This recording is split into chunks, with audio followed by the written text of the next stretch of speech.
What's going on, everyone? My name's Tenebris Infinite, and I am so stoked to tell you dudes that we have finally got a roadmap for Generation Zero. It's safe to say that Year 4 is an amazing year in this game. It's so good. I've wanted a roadmap for so long, dudes, and we finally now have like a heads up on what the team's planning on working on for the first half of this year. And what's also incredibly exciting about this is that there's more to come soon. The fact that this is going to be a planned directive for the game moving forwards is so awesome, and I really want to encourage this. And the roadmap looks great. It looks really great. I love the kind of white, blue, red, and black color scheme that we've been rolling with since the Resistance update. I really dig the motif. So let's break into all the plans that the team has for the first half of 2022 here. And I gotta say, like, some of them are community requests, some of them are just really spicy sounding, and some of them are some things that I've been hotly anticipating, especially since the drop of Landfall here. The first thing we're going to look at is a planned new feature titled Base Assault, which means that finally we're going to get our very own... How about the settlement problem? Another settlement needs our help. I'll mark it on your map. No, but jokes aside, I actually think that having a maybe random machine attack on your base would be a very fun and engaging way of having the base be more of a prominent feature in the game. If it's going to be like that. It's very hard to tell with this whole base assault thing what that really means. We could be the ones doing the assaulting on bases ourselves. Next up, free building items, and who can say no to free stuff? But on top of that, with the additions we've had so far with base building, I'm just very curious how that's going to expand in the future, and I think it's going to expand in some pretty awesome ways here. The progression in skill iteration. Dudes, that's gonna be so awesome. We'll maybe see the respec, we'll maybe see a level cap increase, we'll maybe see the skills get like totally changed around. That is so incredibly exciting. I can't wait to hear more news on the skill iterations.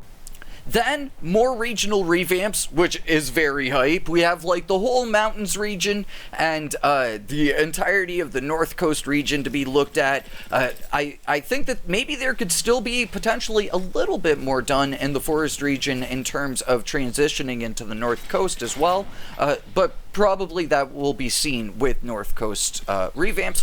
But then also we got the marshlands, which, as we know so far, this is just like kind of the first iteration, just like what we saw with the forest region. New side missions, which is super hype, dude. I'm really excited to see what these side missions are going to pertain to, whether or not it'll be Soviet related, even though I feel like that's going to be DLC, or if these like new side missions will be related to like resistance based stuff. It's very, very interesting. We did just cover the Iron Church's updates on my channel yesterday. If you haven't watched that video, check it out. It's super spicy. But potentially we could see these new side missions maybe even pertaining to them. Then there's control points, and I'm really interested about this one, especially here. It really sticks out to me. I wonder if this is going to relate to the Soviets and stuff. Maybe control points will be like the Soviets region of influence, the Resistance region of influence and stuff like that, and then Phoenix and stuff. I'm really curious on this one. We'll be covering control points as we go along here, but then next up, weekly and community assignments. Two very hotly anticipated features. We already had the weeklies beforehand for our assignments, but it'll be great to see like new life breathed into them. And for the community assignments, that's something that I'm just really, really hyped for. I can't wait to start putting stuff into the FMTEL box. And then lastly, the thing that's most appreciated, fixes and improvements. The focus on quality of life, the focus on fixing things and, optimizing things, that focus over the past few years has been an awesome initiative, and it's great to see that initiative just carried on into 2022 here. Now, there's one last thing that I would like to report on here for Generation Zero, just in regards to everything. In the latest update, one of the biggest sleeper hits has been the fixes to scopes and their sensitivity and how they feel when you aim down sights. And that was something that was actually, I believe, introduced into Hunter Call of the Wild first. Definitely talked about first there, at least.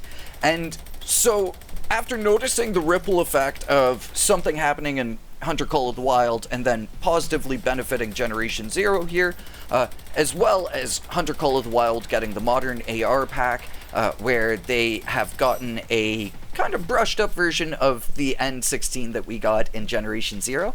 On top of that, there's this new little bit of news that I think is going to be absolutely massive for PC players.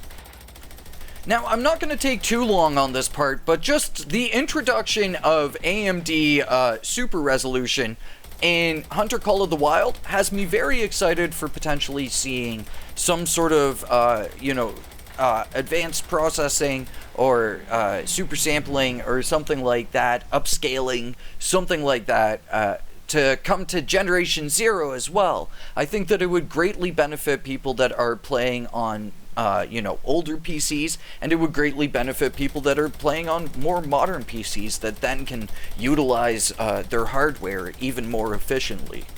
I think that stuff like this, as well as, focusing on new gen consoles, and focusing on maybe, offering some higher end graphics options in Generation Zero, Hunter Call of the Wild, and Second Extinction would just be a awesome improvement to those games. Ray tracing in Generation Zero someday, maybe, please. It would be so good.